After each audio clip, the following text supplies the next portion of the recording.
Vamos a estudiar la palabra, vamos a leer lo que dice la escritura, vamos a ir a Éxodo capítulo 11, versículo 1. Dice, Adonai le dijo a Moisés, una plaga traeré aún sobre Faraón y sobre Egipto, después de la cual él los dejará ir de aquí, y seguramente los echará de aquí del todo. Habla ahora al pueblo, y que cada uno pida a su vecino y cada una a su vecina alhajas de plata y de oro.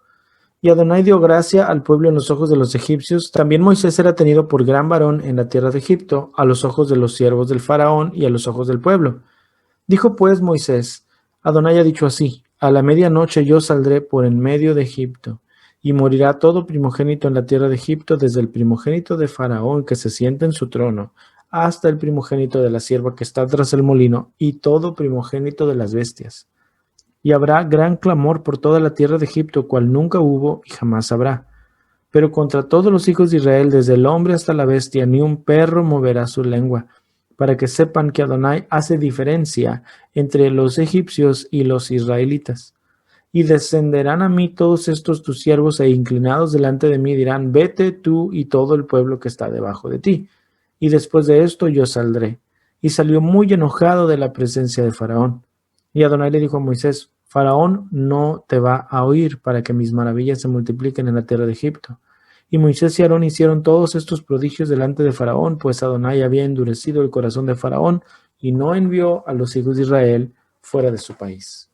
Este es nuestro contexto. Entonces Adonai le mandó a decir al Faraón que vendría algo mucho peor.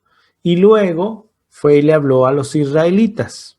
Antes de esto, entonces, me llama la atención este contexto, porque antes de que hubiera la última de las catástrofes sobre Egipto, Adonai le dijo a Moisés que fuera y hablara con el faraón y le dijera, esto se va a poner peor y tú lo verás. Pero también Adonai le había dicho a Moisés, no te va a hacer caso. Entonces Moisés estaba muy enojado, pero a fin de cuentas Adonai determinó que el corazón del faraón estaría endurecido. Entonces viene una muy importante afirmación de Adonai, que él va a hacer diferencia entre su pueblo y el pueblo de los egipcios. Pero puede notar algo muy importante.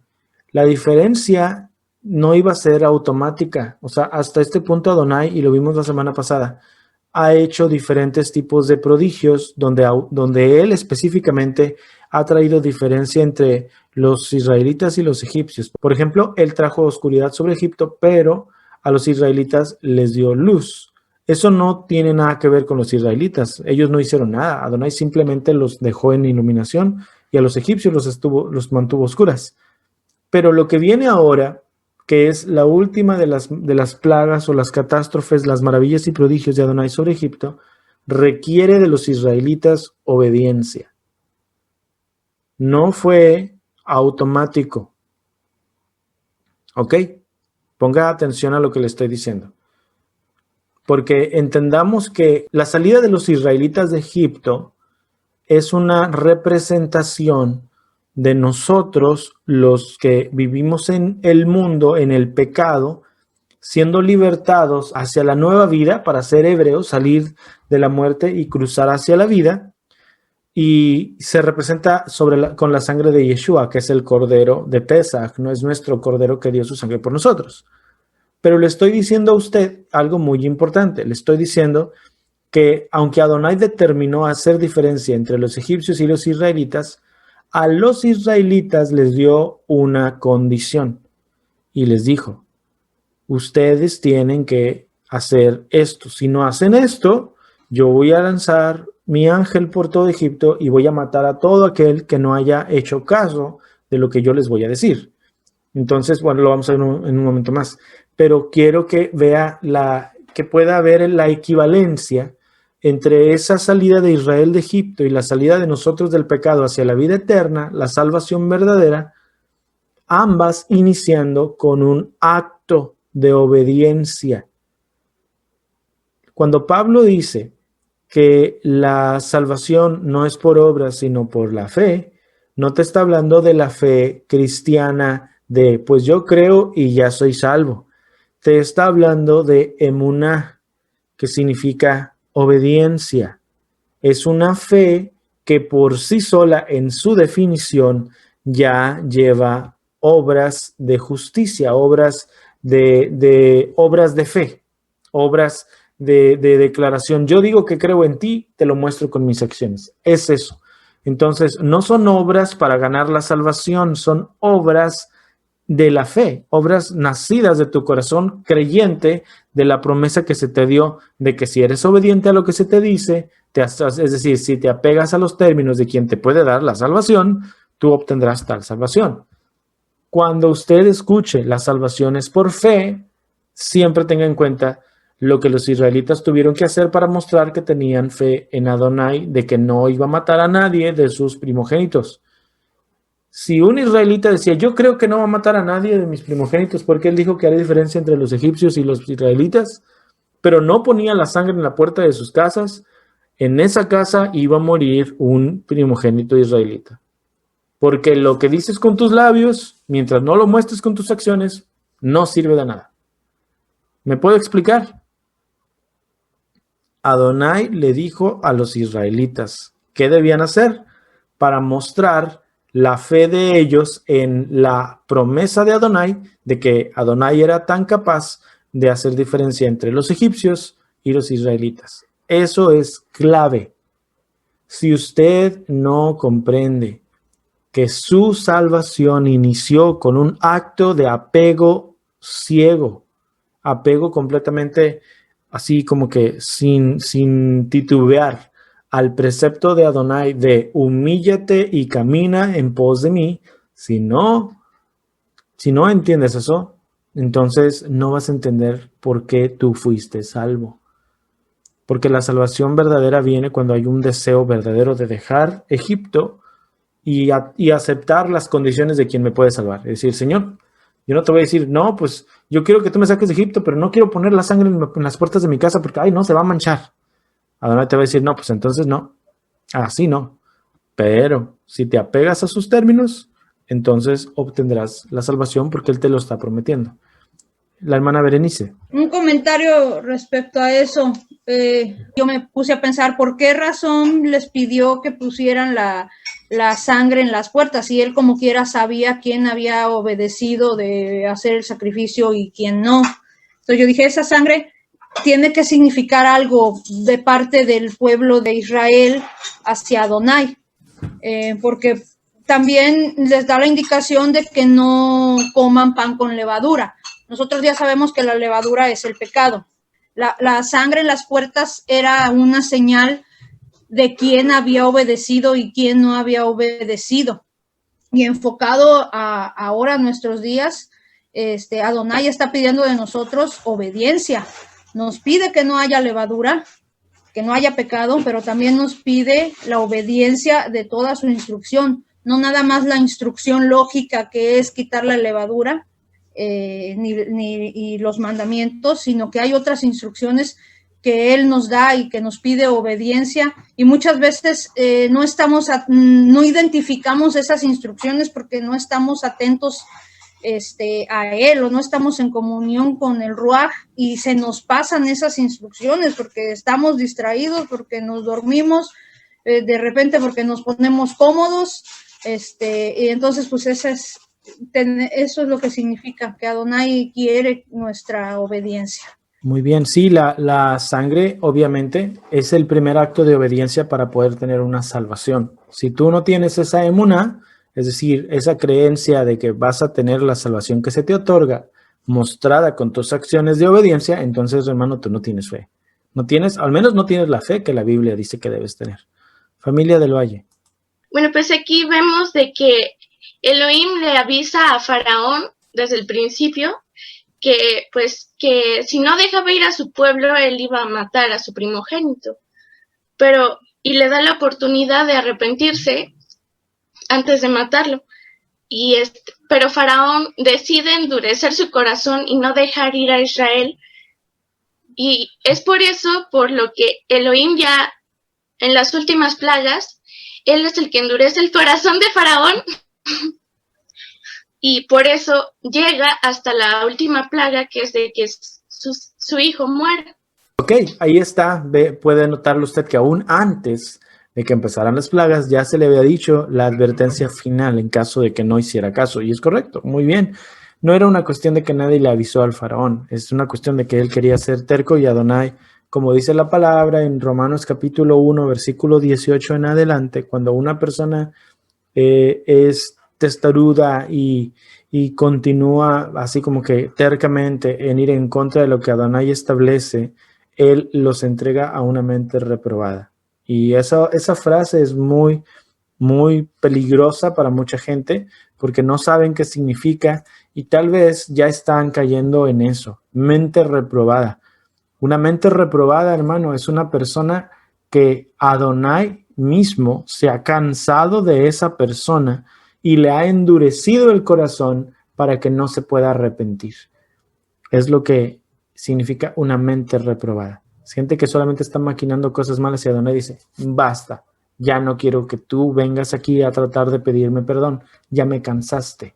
Y Adonai te dice, yo te voy a endurecer y no te voy a dejar que te arrepientas de cómo estás. Porque Él es el alfarero. Él hace del barro lo que Él quiere. ¿Quiénes somos nosotros para decirle por qué lo hiciste de esa forma? Ninguno de nosotros puede hacer nada. Él endurece a quien endurece y Él hace misericordia de quien quiere hacerlo. Y el ejemplo que Pablo mismo utiliza en Romanos capítulo 9 para eso de Él tendrá misericordia de quien quiera tener es el faraón. O sea, porque Adonai le dijo a Moisés, yo voy a tener misericordia de quien me plazca y yo no quiero tener misericordia del faraón.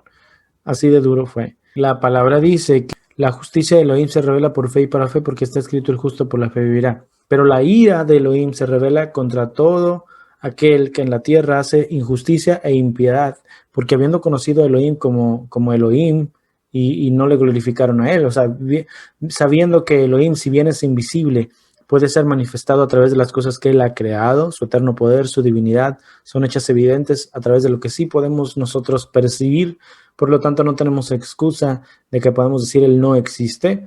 Adonai dice, no puede ser que aún viendo todo lo que pasa, todavía digas que, o sea, me niegues a mí, y entonces trae condenación sobre nuestras vidas, es donde viene todo esto.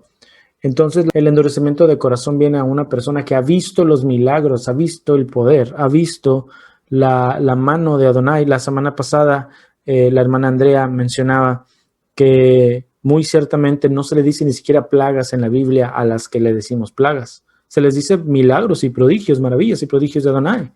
Solamente que le dijimos plagas, así como a los 10 mandamientos, le decimos los 10 mandamientos, cuando nunca en la Biblia dice que eran 10.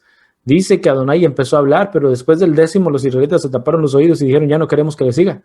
Entonces técnicamente quedaron 10, pero si ellos no se hubieran tapado los oídos, hubieran sido más, los que les hubiera dado con su propia voz.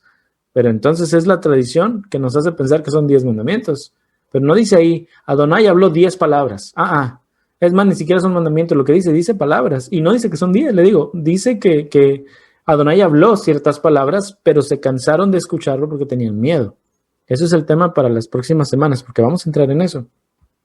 Pero el endurecimiento del corazón viene para alguien que constantemente ha visto la mano de Adonai.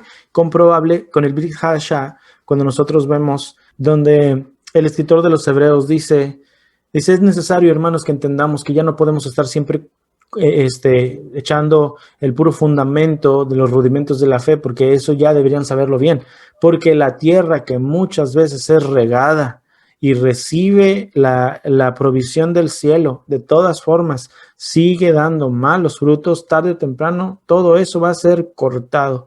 Dice, porque si nada más da espinas, Adonai ve que eso no tiene fruto, entonces lo va a destruir. Y dice, pero el que da buen fruto, ese va a permanecer.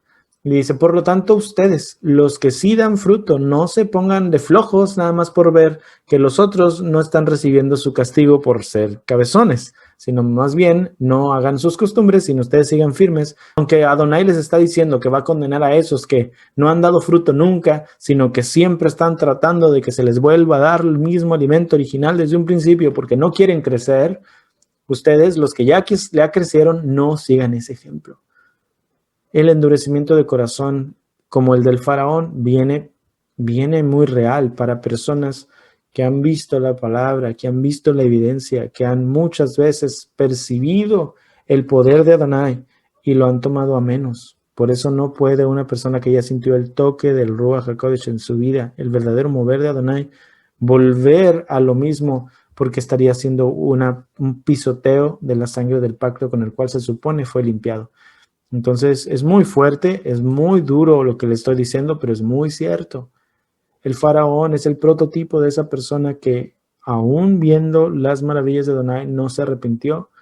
Y van a decir algo, sí, Adonai dijo que no se iba a arrepentir. Sí, pero Adonai dijo eso después de que seguramente antes le había dado algún tipo de misericordia y aún así no quiso hacer caso. Vamos a leer la escritura. Le voy a enseñar algunas diapositivas. Vamos a entrar en Pesaj. Ya tras un trasfondo vamos a entrar en lo que es Pesaj. Éxodo capítulo 11, versículo 1. Adonai le dijo a Moisés: una plaga más traeré sobre Faraón y sobre Egipto, después de la cual él los dejará ir y los dejará ir de aquí. Cuando les deje ir, ciertamente les echará de aquí completamente. Entonces iba a ser algo muy fuerte lo que iba a traer sobre Egipto. Lo que entonces nos lleva a una advertencia que Adonai les dio a los israelitas. Éxodo 11:4. Así dice Adonai: como a la medianoche pasaré por toda la tierra de Egipto, y morirá todo primogénito en la tierra de Egipto, desde el primogénito del faraón que se siente en su trono hasta el primogénito de la sierva que está detrás del molino. Esto ya lo leímos hace un momento atrás. Y al final dice: y Adonai hará distinción entre Egipto e Israel. Ya lo expliqué. Adonai iba a hacer esa distinción, pero no de forma nada más milagrosa, automática, sino que iba a implementar un sistema de obediencia, donde Adonai le dijo a los israelitas: hagan lo que les estoy diciendo y van a ver cómo se cumple que yo hago diferencia entre ustedes. Pero acuérdese, hermano, que el israelita verdadero es el obediente, porque había israelitas que tal vez no hicieron caso a esto. Entonces, igual que ahora, usted puede declararse todo lo que quiera israelita de la casa de Efraín, pero si no obedece los mandamientos de Adonai, usted no es un verdadero israelita. En la muerte de los primogénitos podemos ver las 3 categorías de las plagas. Si quiere saber por qué digo esto, mire la parashá de la semana pasada, porque ya lo explicamos. Hay 3 categorías de las plagas de Egipto. Número 1, Adonai mismo haría la mortandad. Número 2, él haría distinción entre Israel y Egipto. Y número 3, Adonai mostraría su poder y traería gran clamor. Acuérdese, se trataba de la soberanía. 3 categorías, las vimos la clase pasada. Tome el tiempo de estudiar con nosotros. Y en este momento, en la última de las mortandades o la última de las devastaciones que Adonai haría en Egipto, podemos ver las 3 categorías manifestadas. Entonces se instituye Pesaj. Es en este momento, a la última plaga, que Adonai Yahweh ordena a Moisés y a Aarón que hagan algo muy peculiar. Les ordena algo, quiere decir que espera obediencia de ellos. Les ordena hacer el sacrificio de Pesaj y cenarlo mientras están muriendo todos los egipcios. Los detalles están en el capítulo 12. Entonces, en lugar de leer el capítulo 12 de arriba abajo y luego estar desglosando todo, yo le tengo aquí un desglose ya, punto por punto, de lo que sería el Pesaj de acuerdo a lo que viene en el capítulo 12 de Éxodo. Número 1, se celebra en Abib, es decir, el primer mes del año. Ahí en lo azul usted puede notar las referencias de dónde va a encontrarlo, pero mucha gente me pregunta, ¿y eso de Abib qué es? Porque a lo mejor usted es nuevo y no sabe. Abib es el primer mes del año, según la escritura, y es el mes que en el hemisferio norte inicia la primavera. Personas que me han preguntado, ¿pero por qué en el hemisferio norte? ¿Por qué no en el sur? Bueno, porque Israel está en el hemisferio norte. Es así de sencillo. Por eso es que las fiestas de primavera se celebran entre marzo y abril y las fiestas de otoño se celebran entre septiembre y octubre. Aunque usted viva allá en Chile o en Argentina y diga, oye, pero nosotros celebramos las de primavera en otoño y las de otoño en primavera. Sí, se llaman así porque Israel está en el hemisferio norte. Entonces, por favor, no me vaya a cambiar la doctrina. A veces, no, pues, si dice el hermano que son las de primavera, pero nosotros acá en Argentina estamos en otoño, pues vamos a cambiarlas, vamos a hacer las de otoño en los que ellos hacen las de primavera. No, nos regimos no por México ni por Estados Unidos, nos regimos por Israel. Entonces, por eso es que Abib es el primer mes del año e inicia en primavera. La palabra Abib por sí sola significa reverdecer, por eso es que es primavera. Número 2. Se selecciona un cordero por familia el día número 10, el día 10 del año. Esto se los dijo Adonai el día 1 del año. Les dijo, este será el primer día de los meses del año y en 10 días me van a seleccionar un cordero. Número 3. Si la familia es demasiado pequeña, se compartía el cordero con el vecino más cercano. Entonces esto es algo que ellos hacían. Tengan en cuenta que Adonai les está dando las instrucciones de cómo van a salir de Egipto. Número 4. Puede ser un cordero o un cabrito, siempre sin defecto, macho de 1 año. Número 5. Se examina ese cordero desde el día 10 hasta el día 14 y se sacrifica por todo el pueblo en la tarde. O sea, antes de que caiga el sol. Todavía es 14. Porque los días empiezan cuando cae el sol. Entonces, cuando es el día 14, todavía antes de caer el sol es 14. Pero cuando cae el sol, se convierte el 14 en un día llamado 15. Entonces, ya no sería el día del sacrificio. Sería el día de cenarse el cordero ya sacrificado. Número 6. Se iba a tomar la sangre del cordero y se pondría en los dinteles o los marcos de la puerta. Es decir, los postes así y el dintel, que es el transversal. Número 7. Se come la carne asada al fuego, con panes sin levadura y con hierbas amargas. Esto es la metodología que Adonai estableció de Pesaj. Y déjeme decirle algo muy importante sobre esto. La Biblia le da una sola directriz, nada más una sola directriz, una sola instrucción específica de cómo se come el Pesaj. Una nada más. Y es que sería asado al fuego, con panes sin levadura y con hierbas amargas. Solamente. Todo lo demás que a usted le hayan enseñado que es necesario para celebrar Pesaj es opcional. Todo lo demás. Las 4 copas, el huevito y todas las demás cosas que hace el judaísmo en el Seder de Pesaj son simbólicos, pero no son ordenados bíblicamente. Son simbólicos, basados en cosas de la Biblia posiblemente, pero no son ordenados bíblicamente. Y si una persona viene y le dice, tienes que hacerlo porque si no, no estás celebrando Pesaj, esas sugerencias que vienen en el Seder se convierten en obras de la ley, es decir, en imposiciones rabínicas humanas que si tú las haces, entonces simplemente estás desviándote de lo que el mandamiento original dice. No estoy diciendo que usted no debe hacerlas, no estoy diciendo que no puede, vaya y hágalas y siente hacerlo, pero dice la palabra en Colosenses capítulo 2, versículo 16, que nadie debe andar juzgándote respecto de comida o bebida o de Shabbat o de fiesta. Es decir, que no tenemos derecho de obligarte a hacer algo que la Biblia no dice, nada más porque nosotros lo hacemos. Ni tampoco tenemos que condenarte porque tú sí lo hagas si tú lo haces con el entendimiento de que es solo tu intención personal de hacerlo y no que tú andas diciéndole a los otros que lo hagan. Si yo te veo a ti diciéndole, tienes que hacerlo a fuerzas porque es lo que la Biblia dice, yo te voy a detener en la calle y te voy a decir, espérate, eso no está en la Biblia. Pero si tú les enseñas a los tuyos, hagámoslo, pero entendamos que solamente es un simbolismo y le dejas bien claro eso a los tuyos, entonces, pues yo no tengo problema con ello. Yo en lo personal me voy nada más a lo más bíblico, pero respeto a quien sea más simbólico, más metódico, que le gusten todas esas cosas, pues adelante. Pero sí tengo problemas cuando les enseñan a la gente a hacer las cosas como si fueran la letra de la ley, cuando la ley no nos lo dice. Muy bien. Número 8. El Pesaj no se puede comer crudo ni hervido, sino completamente asado al fuego. Entonces, en Pesaj no comemos barbacoa, para los que somos mexicanos, porque la barbacoa sería el cordero hervido, ¿no? Número 9. También los israelitas, y ese es en el primer Pesaj, allá, esto es alguna imposición específica para ese momento, debían comerlo con la ropa lista para salir, porque esa noche misma se iban a ir, entonces tenían que comerlo listos para irse.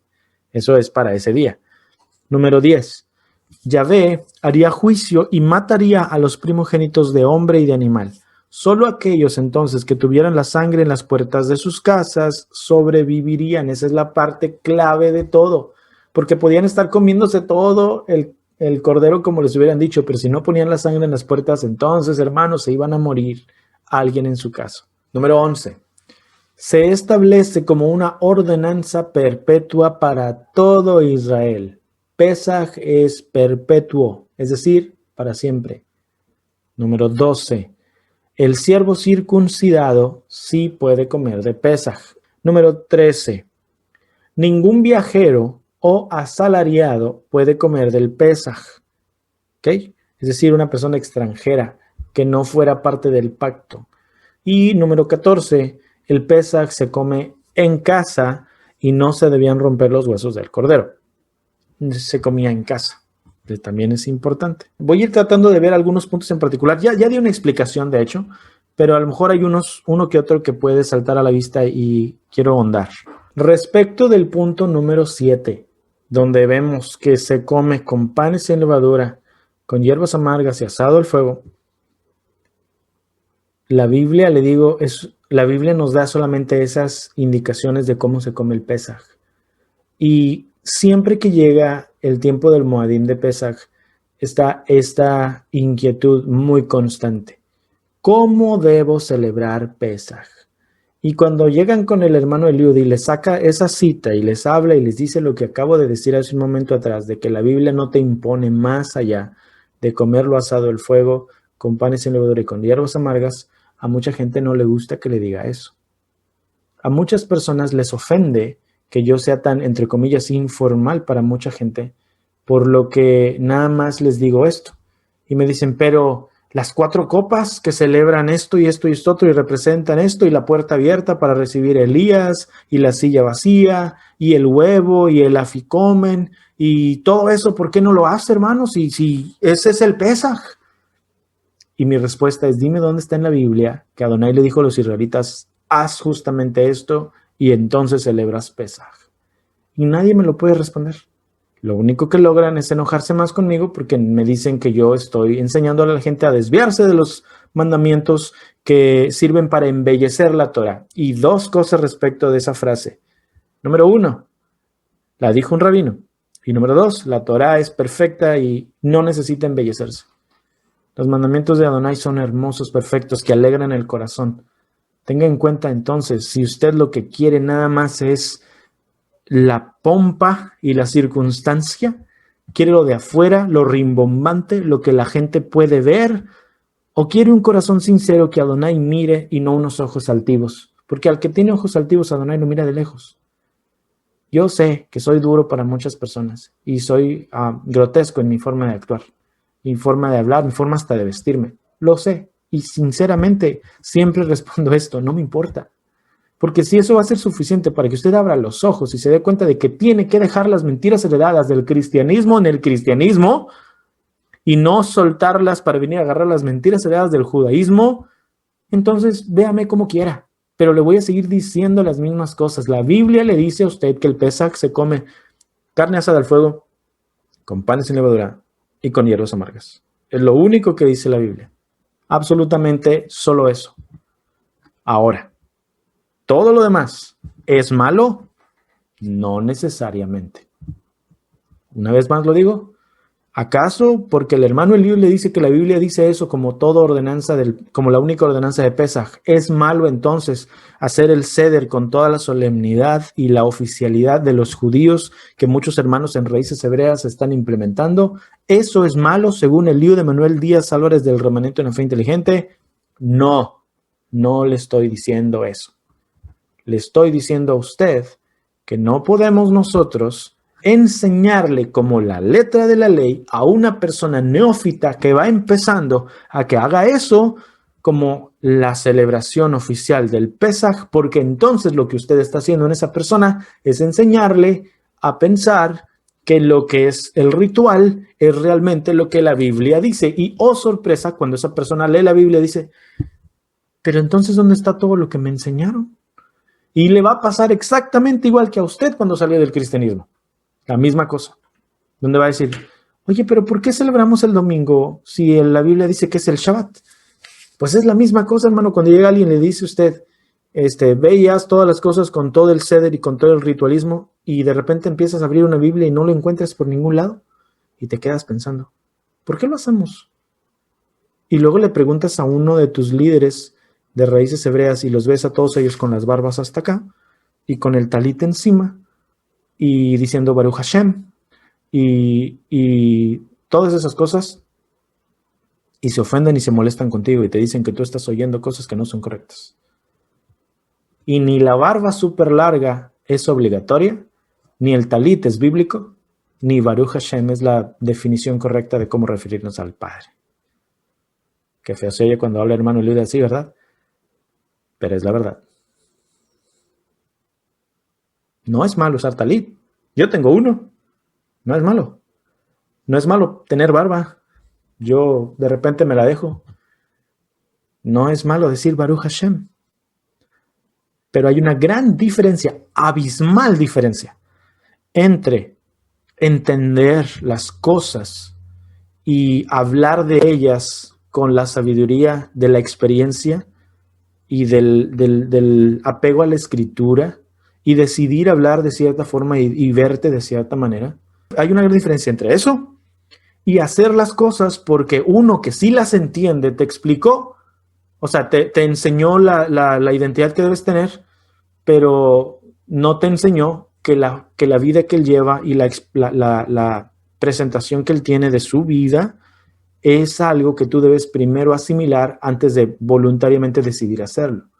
Y tú, como venías con la mentalidad, porque yo la tenía, la mentalidad de borrego cristiano, de que el de enfrente es el que sabe, entonces supuse yo que así como el de enfrente en el cristianismo sabía cómo dirigirme, ahora el de raíces hebreas sabe cómo dirigirme. Pero no es así.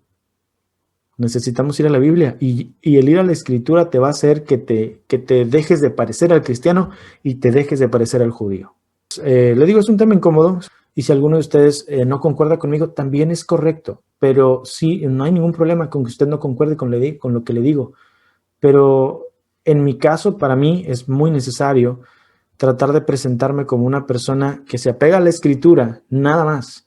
Aunque eso me distinga mucho de aún los líderes más visibles de este supuesto, entre comillas, movimiento de las raíces hebreas, porque ellos sabían muy distinto de cómo me veo yo o hablen muy distinto de cómo hablo yo, porque yo no estoy tratando de agradarlos a ellos. Estoy tratando de agradar a Adonai, ir a su palabra y de ayudarle a usted a que haga lo mismo.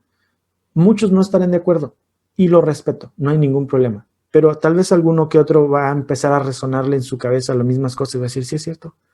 Entonces, si usted se siente así, está bien, pero también en ambos casos debe tener usted siempre mucha certeza de lo que está haciendo y por qué lo hace o por qué deja de hacer ciertas cosas.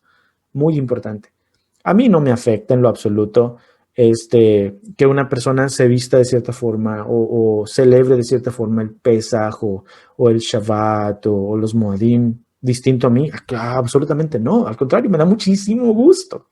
Lo que sí me molesta y lo que siempre diré es que no enseñen las cosas como son, sino que enseñen así debe hacerse. Y la gente, como ya viene de por sí con el chip de que el de enfrente sabe, le va a creer todo a usted porque la persona no busca en la Biblia, hermano, siempre quieren que alguien le enseñe.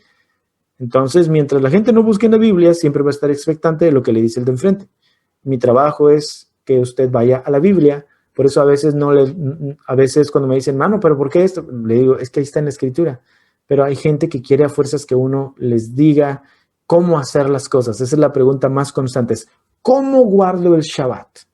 ¿Cómo celebro las fiestas? Y ya les digo yo, no, pues lo que tiene que hacer el Shabbat es esto. No. Eso no me importa. Dígame, ¿cómo?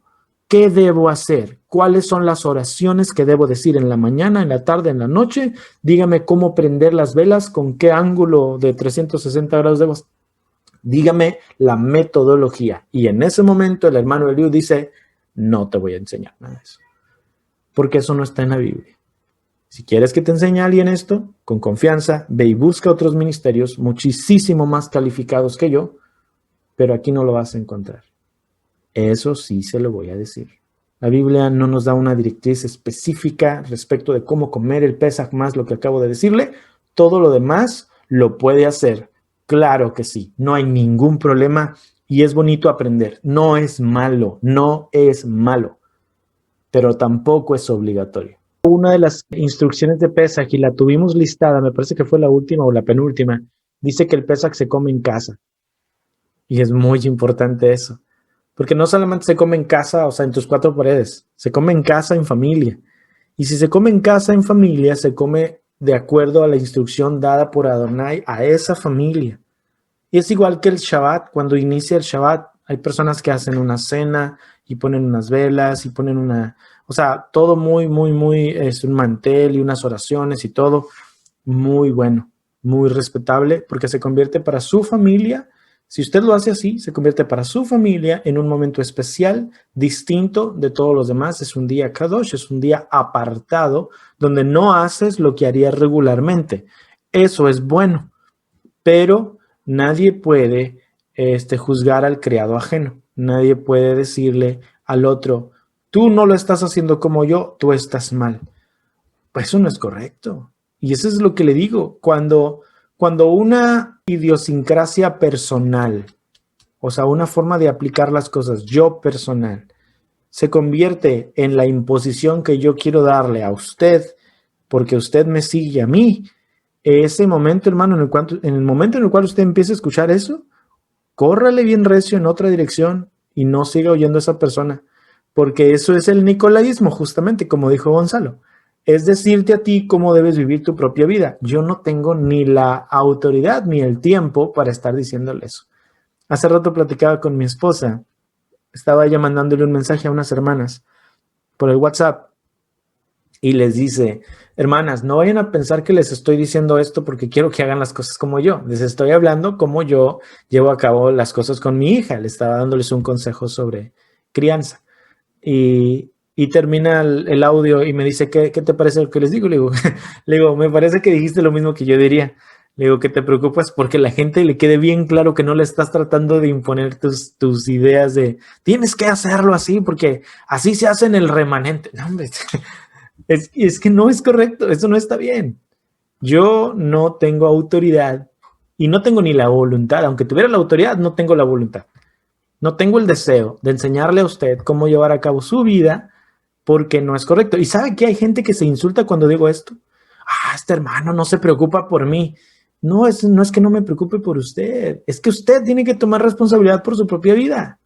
Yo no tengo esa responsabilidad.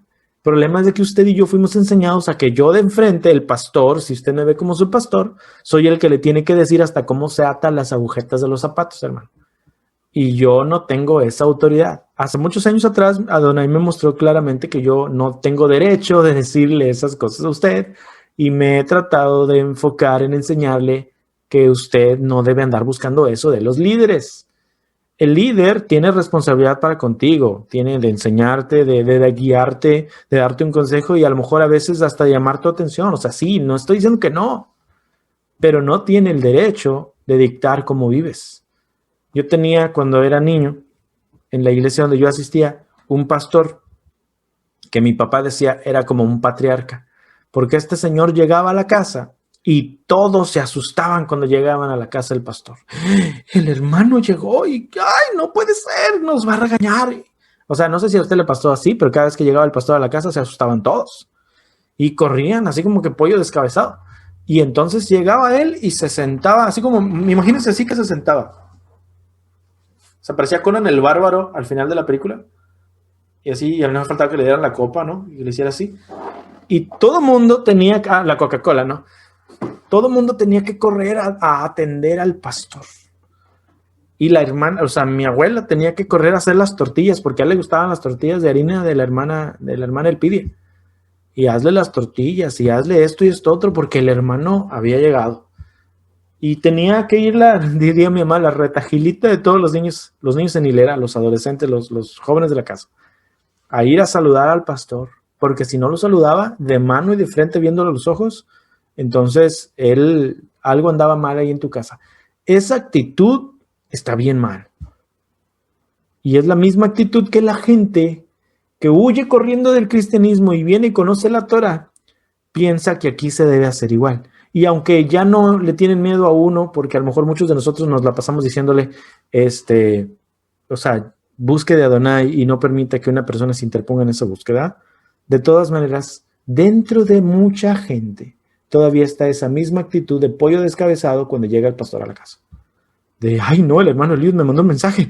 No sé si le pasa a usted, si de repente le mando un mensaje, el hermano Eliud me escribió, ¿qué querrá? Y se asustan. Hermano, yo no asusto ni a mi hija.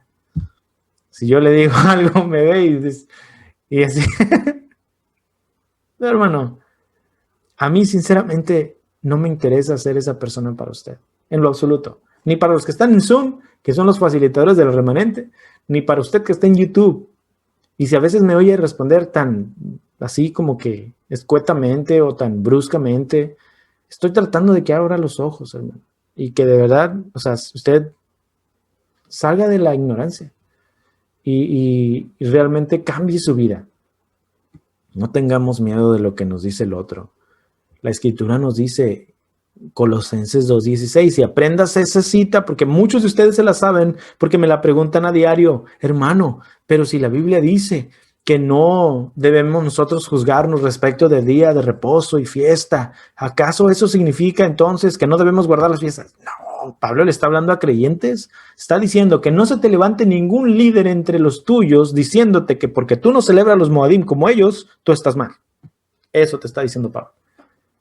Como Adonai te haya dado dirección a ti de guardar los Moadim, eso está bien mientras lo estés guardando. Y tú tampoco te levantas a decirle, porque tú no lo guardas igual que yo, tú eres el que está mal. No es cierto. Aguas, tú tampoco hagas eso. Eso significa Colosenses 2:16. Hermano Hessler. A principio de año, dando mis conclusiones a la iglesia que pertenecíamos mi esposa y yo, el pastor, yo le estuve exigiendo por el Shabbat. Y es decir, tratándole de explicar y abrir la mente, pero al mismo tiempo él me decía que no, y yo le decía, ¿cómo es posible que escrito en piedra, con el dedo de Dios, que Dios lo santificó, cómo es posible que ya ahora no hay que hacerlo? ¿Cómo se explica eso? Y quedábamos ahí. Y al final él no me pudo, un varón bien bueno, una persona que me guió bastante. Y al final él no me dio la respuesta, pero me dijo, pudiéramos estar de acuerdo en no estar de acuerdo. Y entonces fue cuando yo le respondí y le dije, no podemos estar de acuerdo en no estar de acuerdo porque tú dices que no hay que cumplirlo y que no importa. Y yo digo que sí importa mucho y que sí hay que cumplirlo. Si el no estar de acuerdo fuera de que los dos creemos que hay que hacerlo, pero que tú lo haces de una manera y yo de otra, quizás ahí ya pudiéramos ver algo. Si, no sé, cualquier cosa extra que tú le añadas o algo que tú le puedas quitar, que en realidad no se salga de los mandamientos originales que se dieron, pudiéramos tener una diferencia. Ok, estamos de acuerdo en no estar de acuerdo en ese punto. Pero Dios lo escribió con su dedo en piedra y lo santificó. ¿Sabe lo que quiere decir eso? Santificó, lo apartó. Es diferente, es un día totalmente diferente. Entonces vamos a esas mismas iglesias y decimos que somos santos, que estamos en un proceso de santificación y no sabemos lo que estamos diciendo. No sabemos lo que estamos diciendo. Mire qué correcto lo que dijo. Si se tratara de que los dos estamos de acuerdo en que tenemos que hacer algo, pero diferimos en cómo hacerlo, no habría problema. Y es correcto. Escúchelo una vez más para quien no lo sepa. Usted y yo podemos estar en desacuerdo en cómo guardar el Pesaj, pero si los dos estamos de acuerdo en guardar Pesaj, eso está bien. Estemos en acuerdo de que estamos en desacuerdo. Está bien. No hay ningún problema, de verdad. Por eso yo le digo, tal vez usted no lo hace como yo, a mí no me molesta. Mientras lo haga, me da gusto. Cuando llegue el Mesías nos va a enseñar cómo se hacen todas las cosas. Y muy posiblemente yo no voy a estar al 100 y otros a lo mejor van a estar mejor que yo. Está muy bien. Pero si yo me opongo flagrantemente a guardar Pesaj, porque digo eso es de los judíos, y usted dice, pero tienes que guardarlo, no podemos decir, pues estemos de acuerdo en que estamos en desacuerdo. Porque no, porque usted tiene que correrle. Le digo, si le predican cosas que no vienen en la escritura, o sea, no. Pero si le predican lo que viene en la palabra y usted está de acuerdo en que es correcto, pues entonces pónganlo en práctica. Pero ya la metodología personal, pues es otra cosa. A lo mejor un día estamos de acuerdo hasta en la metodología, pero si no estamos, eso no quiere decir que es malo uno u otro. Al contrario, ambos estamos viendo diferentes facetas y caras del mismo diamante. No se le olvide esa frase. Familia Castellanos Calderón. Mi pregunta era que en la escritura dice que Pesaj será a perpetuidad, ¿no? Entonces, pues perpetuidad es para siempre, ¿por qué no lo hacemos así el ritual del cordero, de la sangre, de la puerta, en estos momentos, si es a perpetuidad? Entonces, hay una parte en la escritura, pero no la recuerdo, cuál es, que Elohim le dice a Moshe, creo que es en Levítico, que si van a hacer un sacrificio para él, debe ser en el sitio en que él ha escogido, ¿sí? Que pueden comer carne y matar animal para su alimento en cualquier parte mientras ellos rieguen la sangre en tierra. Pero cuando ya se trata para ofrecerlo a Elohim, debe ser en el sitio que él escogió. Entonces, como sabemos que su morada y su sitio es el templo que ya no existe, entonces por eso es que no se hace actualmente y que obviamente el templo dejó de existir también porque ya vino el Mesías, ya vino el Cordero y ya vino quien representa ese sacrificio. Pero también me queda en todo caso la duda si ellos durante los 40 años, aunque no existía el templo, o durante mucho tiempo, porque ya estando dentro de la tierra prometida hasta que no llegó Shlomo, no estaba el templo construido como tal, si aún seguían celebrándolo y era como que permitida que lo hicieran, o de alguna manera podían violar esa ley, esa regla, hasta que no construyeran el templo. Para todos los que tengan alguna duda así como que muy específica sobre este tema, la voy a responder porque la acabo de hacer. Igual para los que puedan vernos en YouTube, tenemos un video que se llama Pesaj, la Pascua Bíblica. Es parte de la serie de la Hora de la Verdad. Dura como 1 hora y media y vemos a gran detalle todo lo que tiene que ver con esto. Pero voy a usar las citas para responder la duda de la hermana Laura. La pregunta es, si no existía el templo, ¿realmente tenemos nosotros derecho de no guardar las cosas como son o ellos no las guardaban? Pero ella respondió correctamente. La Adonai le dijo a los israelitas que no podían sacrificar animales donde ellos quisieran. Y es muy necesario que entienda eso, porque esa es la clave por la cual el día de hoy no celebramos Pesaj como en la Biblia. Parece cancioncita, pero es muy cierto. Debido a que no tenemos autorización de parte de Adonai para hacer sacrificios de animales y no tenemos autorización para hacer sacrificios de animales, aun si hubiera templo en cualquier lado, es que no podemos estar nosotros hoy celebrando el Pesaj tal cual es. De hecho, entonces el Pesaj y los demás Moadim se convierten solamente en memoriales o recordatorios simbólicos. Por eso es que, aunque yo no esté muy de acuerdo con la simbología del Seder, no estoy tampoco en contra porque sé que simplemente todo lo que hacemos para celebrar Pesaj o cualquier Moadim solo son simbologías, son memoriales, porque no existe lugar donde se hacen los sacrificios, porque todos los Moadim incluyen sacrificios de animales. Por eso le digo, hasta que venga el Mesías, otro gallo cantará, y entonces haremos las cosas como deben hacerse. Mientras tanto, con que usted tenga la intención de celebrar el Moadim en la medida de sus posibilidades, usted ya está celebrando el Moadim. Por ende, Pablo dice que nadie te juzgue de cómo tú debes celebrar el Moadim, porque técnicamente a veces no se puede hacer. Solamente hacemos simbología y recordatorios. La cita que la hermana está buscando, se las voy a decir dónde está. Deuteronomio 16:2, que dice, sacrificarás la ofrenda de Pesaj al Eterno tu Elohim de las ovejas y además ofrendarás vacas en el sitio que ha de elegir el Eterno para que descanse su nombre. Esa afirmación de el lugar donde él ha puesto para descansar su nombre no necesariamente significa el templo, porque esto lo dijo en Deuteronomio cuando no habían cruzado todavía el Jordán, sino se refería a donde iban a establecer el tabernáculo. El tabernáculo al ser, o el Mishkan, al ser una tienda de campaña que se movía, donde sea que lo establecían era el lugar que Adonai determinaba que debían estar ellos celebrando los Moadim. Entonces Adonai dice, no puedes celebrar los Moadim en donde tú quieras, o sea, no puedes hacer los sacrificios en donde tú quieras, sino donde haya yo puesto el Mishkan.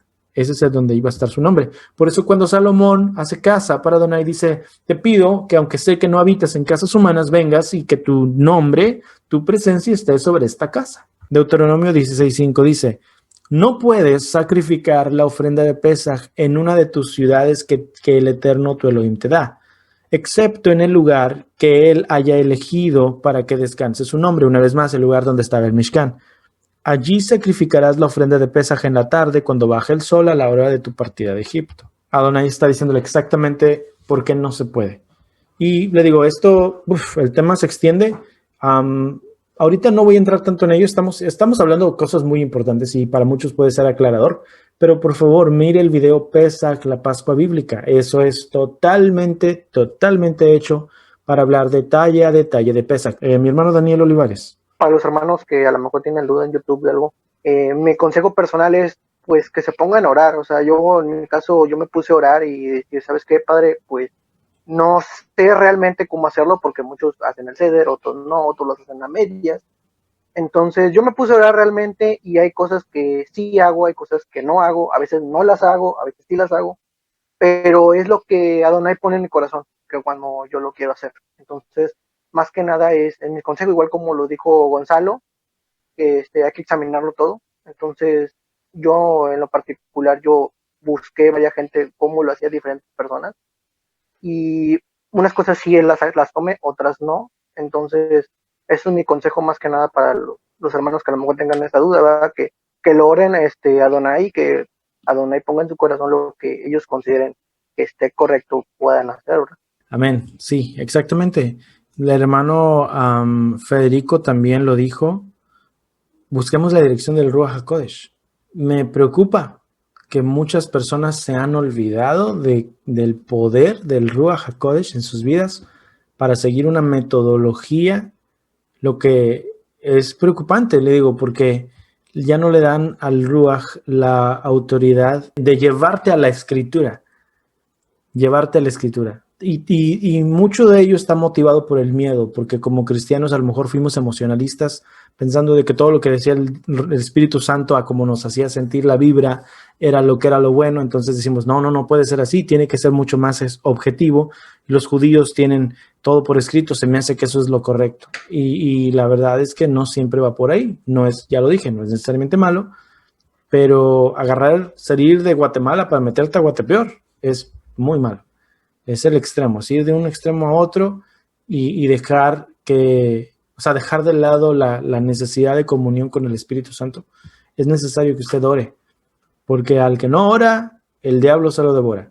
Entonces, al que no ayuna, el diablo se lo desayuna. Y usted necesita orar para que no se lo devore el diablo, por favor. Y ayunar también. Entonces, busque de Adonai, busque su presencia, busquemos su rostro, busquemos la dirección de su palabra. Es el Ruach HaKodesh nos enseña su palabra. A todos les digo, tómense el tiempo de buscar el video que se llama Pesaj, la Pascua Bíblica, porque a gran detalle explicamos todo esto. Explicamos qué es el Pesaj, por qué los judíos le dicen Pesaj a los 7 días de la fiesta, si la fiesta es los panes sin levadura. Pesaj no es una fiesta, Pesaj es una cena, de hecho es el Cordero.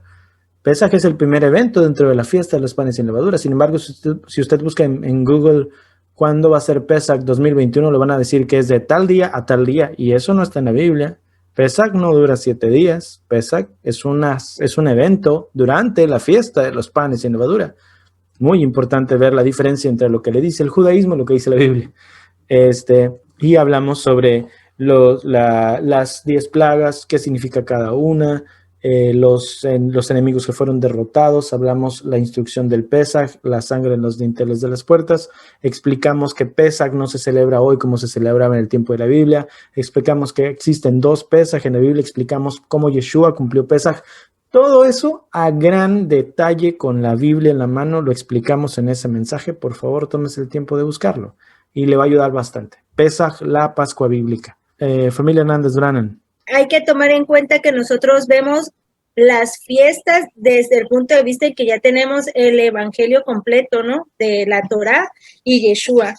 Y en el judaísmo lo ven desde, pues, solo con la Torá. Para mí, tener eso en cuenta ha sido como, digo, yo apenas estoy como entendiendo todo lo de las fiestas, pero eso me ha ayudado mucho a comprender que no puedo, tomar todo lo del judaísmo porque ellos aún no ven las fiestas con la perspectiva del Mesías, ¿no?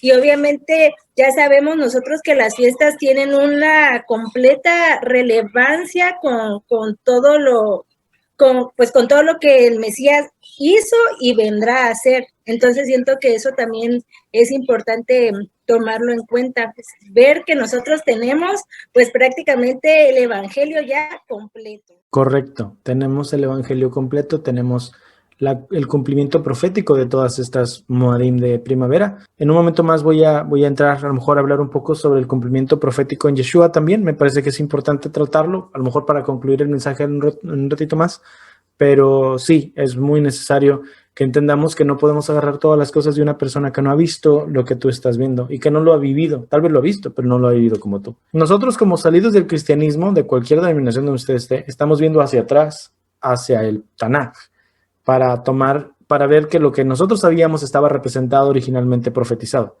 Y vamos y decimos, ok, esto es sombra de lo que habría de venir, dice Pablo. Es correcto, tenemos a Yeshua, que es el propósito de los Moadim.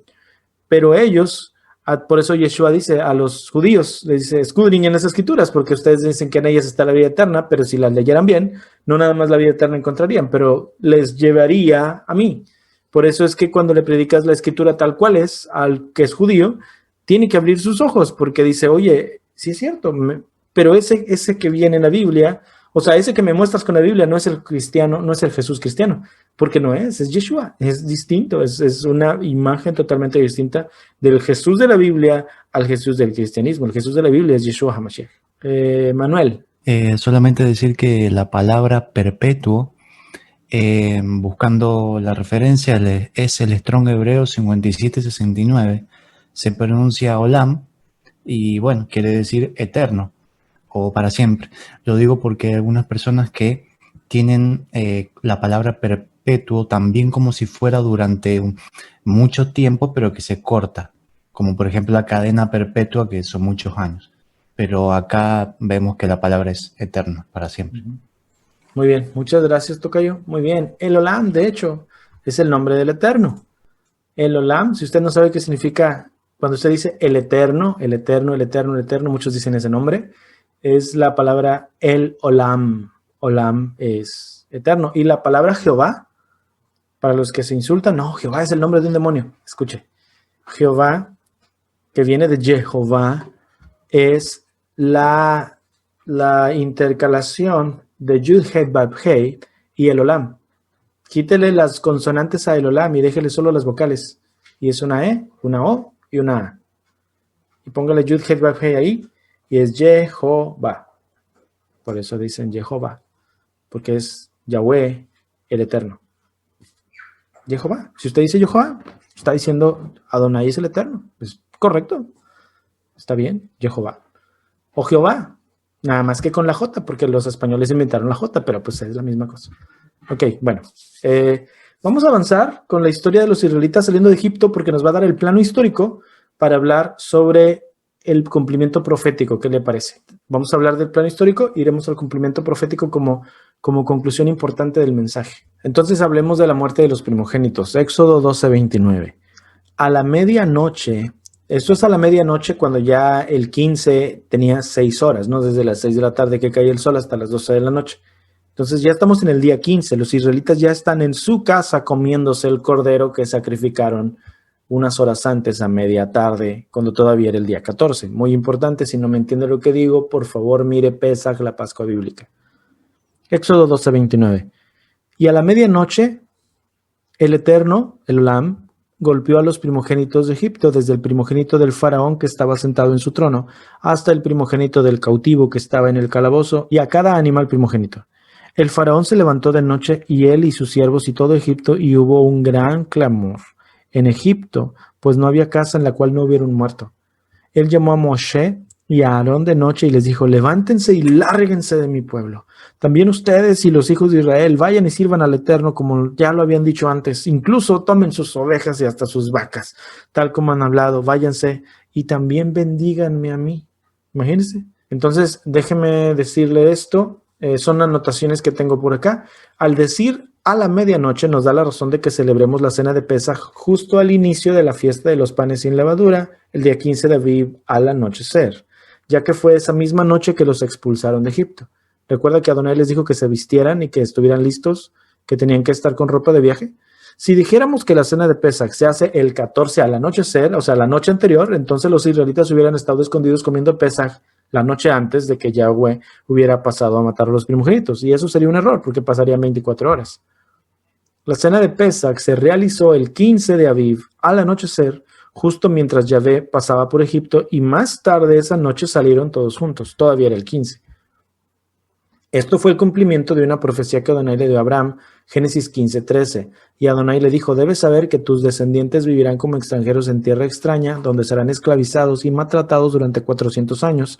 Pero yo castigaré a la nación que los esclavizará, y luego tus descendientes saldrán en libertad y con grandes riquezas. Se cumplió la profecía. El éxodo de los israelitas. Éxodo 12:33. Y los egipcios apremiaban al pueblo dándose prisa para echarlos de la tierra, porque decían: todos somos muertos. Y llevó el pueblo su masa antes de que se les leudase, sus masas envueltas en sus sábanos sobre sus hombros.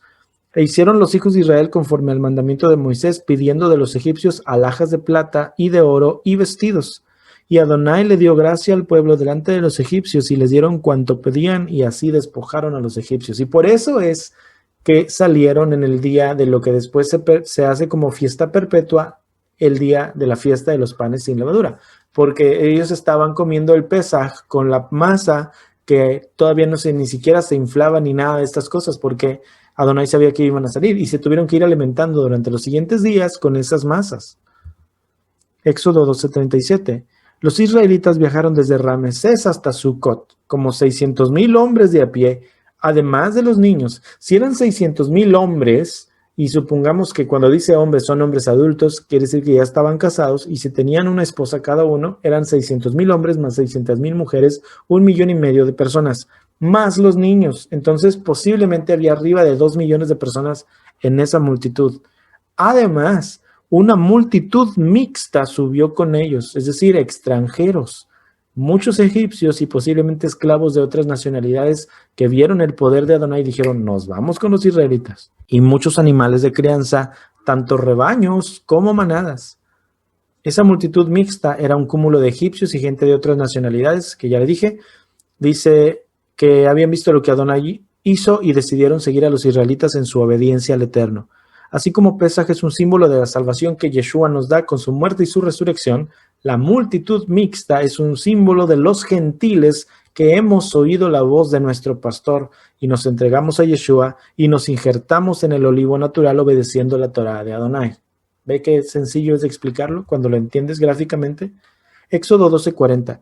El tiempo que los hijos de Israel habitaron en Egipto fue 430 años, y pasados los 430 años, en el mismo día, todas las huestes de Adonai salieron de la tierra de Egipto. Es noche de guardar para Adonai por habernos sacado de la tierra de Egipto. Esta noche deben guardarla para Adonai todos los hijos de Israel en sus generaciones. Si usted es israelita, usted debe celebrar Pesaj. Cuando llegan los tiempos de los Moadim, es un tiempo profético especial donde el mover del Ruach HaKodesh a nosotros en el remanente de una fe inteligente nos hace sentir como si viviéramos en esas épocas. No sé si me puedo explicar, pero así es como yo lo siento.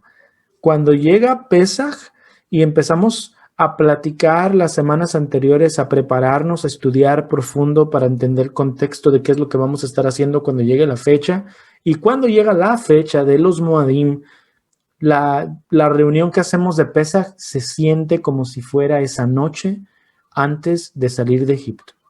Sentimos esa inminencia de algo está por pasar. Y empezamos a estudiar sobre la muerte de Yeshua y sentimos que estamos viéndolo allí morir frente a nosotros. Te transportas a ese tiempo y es algo impresionante. Y recuerdo que la escritura dice en Apocalipsis al principio, dice el apóstol Juan, dice: yo recuerdo que en el Espíritu estaba en el día del Señor. El cristiano dice: ves, estaba el domingo. No está diciendo eso. Y el de raíces hebreas, estaba en Shabbat. Posiblemente estaba en Shabbat, Pero Juan no está hablando del Shabbat y no está hablando del domingo.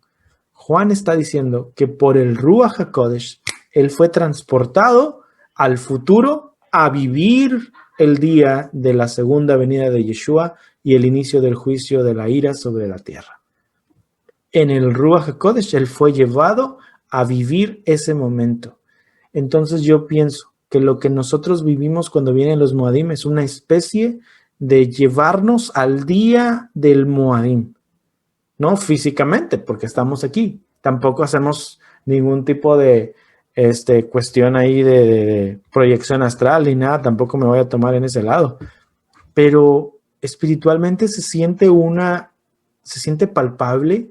Es algo que si usted nunca ha guardado los Moadim, y esta será la primera ronda de Moadim que va a guardar este año, lo va a experimentar. Y si nunca lo y si ya ha guardado los Moadim, pero nunca ha experimentado esto que le digo, es que posiblemente no está guardándolos apegado bien a la Escritura. Pero apéguese a lo que dice la Escritura y va a empezar, su corazón se va a transportar a eso. Es algo tremendo. Cuando vienen los tiempos de Moadim de primavera, hacemos como 4 reuniones muy específicas. Hacemos una cena de Yeshua, donde hablamos a profundidad qué fue lo que Yeshua vivió esa última noche, y la tratamos de vivir como dramatizadas, como el Señor nos la ha estado enseñando. Este año pasado lo hice en YouTube, hice un video hablando de qué es lo que Yeshua habló con sus discípulos esa última noche. Luego, a la noche siguiente, hacemos el inicio de Pesach, donde hablamos sobre la salida de los israelitas, el inicio de planes de levadura, la salida de los israelitas de Egipto. Luego, días después, hacemos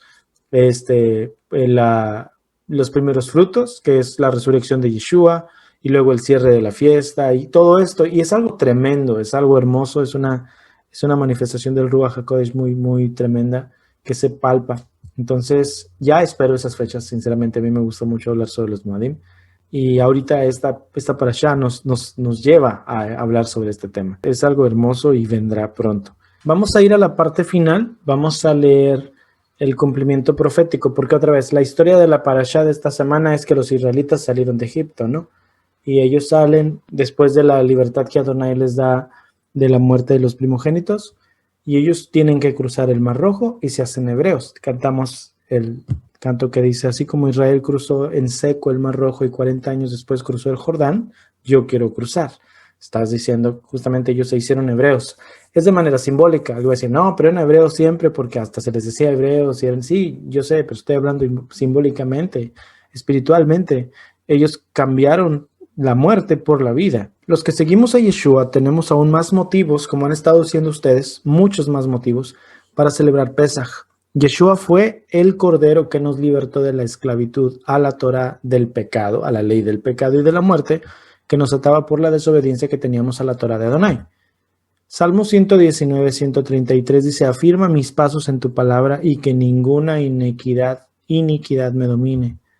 Juan 8:34: de cierto les digo que todo aquel que hace pecado es esclavo del pecado. Egipto es ese pecado. Primera de Juan 3:4: todo aquel que comete pecado infringe también la Torah, porque el pecado es la infracción de la Torah. Es entonces viviendo en Yeshua que dejamos de ser esclavos del pecado. Romanos 8:2: porque la ley del Espíritu de vida en el Mesías Yeshua me ha librado de la ley del pecado y de la muerte. Este tema a grande profundidad lo hemos visto en los temas que se llaman Pablo habla de 7 leyes distintas, y tenemos una serie completa de 13 videos llamada Pablo como nunca lo habías visto, que usted tiene que ver. Es una de las series que hicimos este año 2020. Gran profundidad sobre Pablo y explicamos todas las 7 leyes de Pablo. Tremendo tema, muy importante que usted tiene que entender. Nosotros dejamos la esclavitud al pecado así como Israel dejó la esclavitud de Egipto. Romanos 6:5. Porque si fuimos plantados juntamente con él en la semejanza de su muerte, así también lo seremos en la de su resurrección. Sabiendo esto, que nuestro viejo hombre fue crucificado juntamente con él, para que el cuerpo del pecado sea destruido a fin de que ya no sirvamos más al pecado. Porque el que ha muerto ha sido justificado del pecado. En Yeshua ahora tenemos la opción de ser esclavos del pecado o siervos de la justicia. Romanos 6:16. Ustedes bien saben que cuando se ofrecen a alguien para obedecerle como esclavos, son esclavos del que le obedecen, ya sea del pecado para la muerte o de la obediencia para la justicia. Pero gracias a Elohim, que aunque ustedes eran esclavos del pecado, han venido a obedecer de corazón a aquella forma de doctrina a la cual ahora se dedican. Y una vez libertados del pecado, se han hecho servidores de la justicia. De la misma manera los israelitas, primero fueron libertados de la esclavitud y luego, como personas libres, se les dio la opción de decidir si obedecerían a quien los salvó o no. Deuteronomio 11:26. Oye bien, yo te doy a elegir entre una bendición o una maldición. Recibirás bendición si obedeces los mandatos de Adonai tu Elohim que te entregó hoy, pero recibirás maldición si rechazas los mandatos de Adonai tu Elohim y te apartas de él y rindes culto a dioses que no conocías. Esto contrasta completamente con la idea de que los que predicamos la Torah queremos obligar a la gente a ganarse la salvación por las obras de la Torah. Nadie puede hacer eso. Todos somos salvos por la gracia por medio de la fe en Yeshua, pero luego de ser salvos decidimos obedecer por amor a aquel que nos salvó y que dice que si le amamos, guardemos sus mandamientos. Y así como la sangre de los corderos se aplicaba a las puertas, la sangre de Yeshua está en nuestro corazón. Primera de Pedro 1:18. Sabiendo que ustedes fueron rescatados de su vana manera de vivir, la cual recibieron de sus padres, no con cosas corruptibles como oro o plata, sino con la sangre preciosa de Yeshua, como un cordero sin mancha y sin contaminación. Así fue como fuimos limpiados. Por último, y para nada menos importante, Yeshua murió un 14 de Aviv a las 3 de la tarde, en el momento en el cual los corderos estaban siendo sacrificados en el templo como ofrenda de Pesaj. Él cumplió a la perfección todos los mandamientos establecidos para hacer el Pesaj de Adonai, que limpiara los pecados de toda la humanidad. Y la fecha es muy importante, ya que si no hubiera muerto en el día que los corderos se ofrecían, él no sería el Mesías de Israel y nuestra fe sería una farsa. Isaías 53:3. Despreciado y desechado entre los hombres, varón de dolores, experimentado en quebranto, y como que escondimos de él el rostro, fue menospreciado y no lo estimamos. Ciertamente llevó él nuestras enfermedades y sufrió nuestros dolores, y nosotros le tuvimos por azotado, por herido de Elohim y abatido. Mas él herido fue por nuestras rebeliones, molido por nuestros pecados. El castigo de nuestra paz fue sobre él, y por su llaga fuimos nosotros curados. Todos nosotros nos descarriamos como ovejas. Cada cual se apartó por su camino, mas Adonai cargó en él el pecado de todos nosotros. Angustiado él y afligido no abrió su boca. Como cordero fue llevado al matadero, y como oveja delante de sus trasquiladores enmudeció y no abrió su boca. Yeshua, hermanos, es nuestro cordero. Yeshua es nuestro Pesaj. Lo dice Pablo también, de hecho, en 1 Corintios. Él murió para libertarnos. Él hizo la redención de todos nosotros. Hermana Berenice.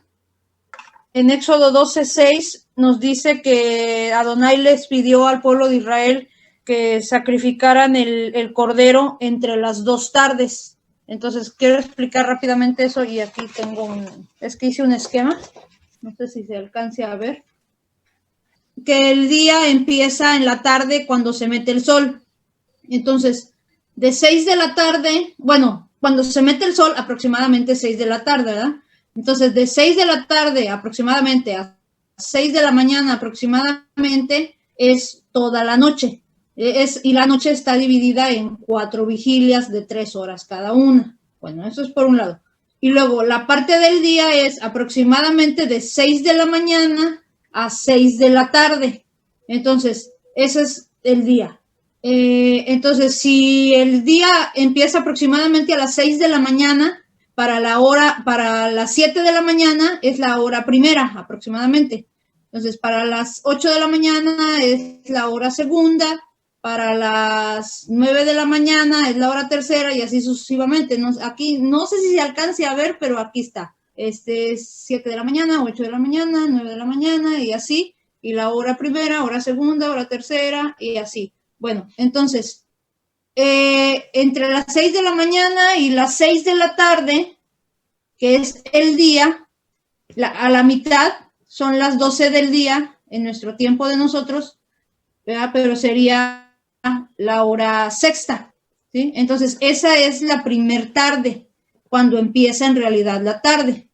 Cuando empieza la tarde, porque antes de eso sería la mañana del día. Entonces, la segunda parte del día es la tarde. Cuando empieza la tarde, a la hora sexta, aproximadamente a las 12 del día de nuestro tiempo, esa es la primera tarde. y la segunda tarde está acá, donde termina la tarde, esa es o donde termina el día, esa es la segunda tarde, que es aproximadamente a las 6 de la tarde y es en la hora 12ª. Entonces, el sacrificio del Pesaj se hace entre las 2 tardes, entre la hora 6ª y la hora 12ª, que viene siendo la hora 9ª, y en nuestro horario aproximadamente a las 15 horas o a las 3 de la tarde. Entonces, quiero leerles Mateo 27, 45 y 46. Dice, y desde la hora 6ª hubo tinieblas sobre toda la tierra hasta la hora 9ª. O sea, estamos hablando desde la primera tarde hasta la mitad de las 2 tardes, que fue cuando murió Yeshua. Y en el verso 46 dice, cerca de la hora 9ª, o sea, entre las 2 tardes, Yeshua clamó a gran voz diciendo, Elí, Elí, lama bactani. Esto es, Elohim mío, ¿por qué me has desamparado? O sea, ahí la escritura nos muestra pues, que Yeshua murió en la hora 9ª, que es entre las 2 tardes, entre la hora 6ª y entre la hora 12ª. Nada más iba a decir que la última cosa que mencionó, donde Yeshua dice a la hora 9ª, clama y dice, Elí, Elí, lama sabactani, Elohim, ¿por qué me has desamparado? ¿Sabe por qué dijo eso? Porque era el momento en el cual él, estando en el madero, estaba recibiendo la carga de todos los pecados de todo mundo, y la escritura dice que el pecado, o sea, Elohim tiene ira sobre todo el pecado. Entonces la ira de Adonai estaba sobre Yeshua, y en ese momento él estaba sintiendo el abandono del Padre Celestial, que él viene del Padre, y sentía y dice, ¿por qué me dejaste? Porque era el momento donde tenía que morir. Recuerde, y lo expliqué en el video de las 7 leyes en la serie de Pablo, como nunca lo habías visto.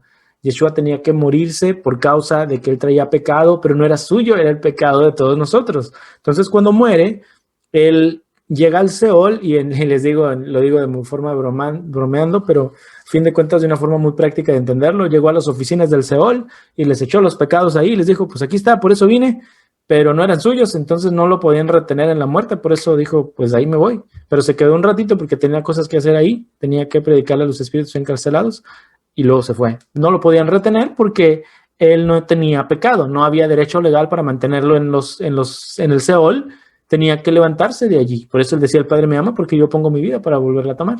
Es derecho legal. Tenía derecho legal para morir por causa de que el pecado estaba sobre él, pero tenía derecho legal para no quedarse en la tumba porque el pecado no era suyo. Entonces, él tenía que levantarse. Eso es algo tremendo. En Levítico 5, verso 1, la Torah dice, si alguno pecare por haber sido llamado a testificar y fuere testigo que vio o supo y no lo denuncia, él llevará su pecado. Podemos ver a gran profundidad el tema de la muerte de Yeshua.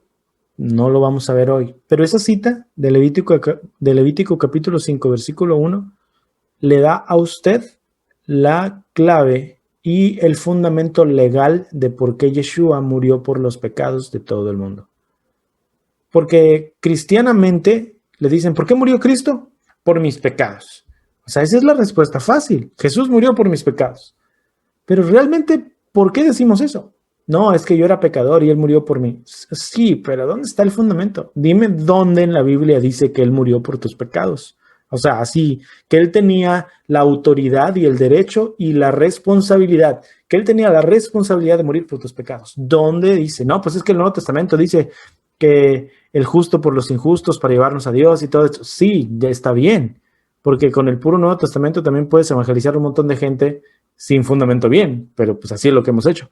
Pero el fundamento bíblico, legal, toraico, de que Yeshua moriría por los pecados de toda la humanidad es Levítico capítulo 5, versículo 1, donde dice allí que si una persona es testigo de un crimen y cuando es llamado a testificar, calla su boca, esa persona se hace cómplice y él llevaría la carga de la persona que cometió el crimen. Entonces leemos Isaías 53 y dice, angustiado él, afligido, como cordero delante de los trasquiladores, enmudeció y no abrió su boca.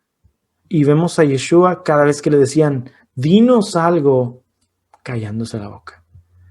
Porque la legalidad del mandamiento le obligaba a no hablar, porque si él hablaba las cosas que él había visto, que es todos los pecados, entonces no hubiera servido de nada lo que estaba haciendo. Pero él tenía que callar, porque en el momento en el cual él callara de todos los crímenes que él vio, que eran realmente cometidos por todos aquellos culpables, que somos culpables, si él no hablaba, Elohim cargaría en él el pecado de todos aquellos que él vio y no acusó.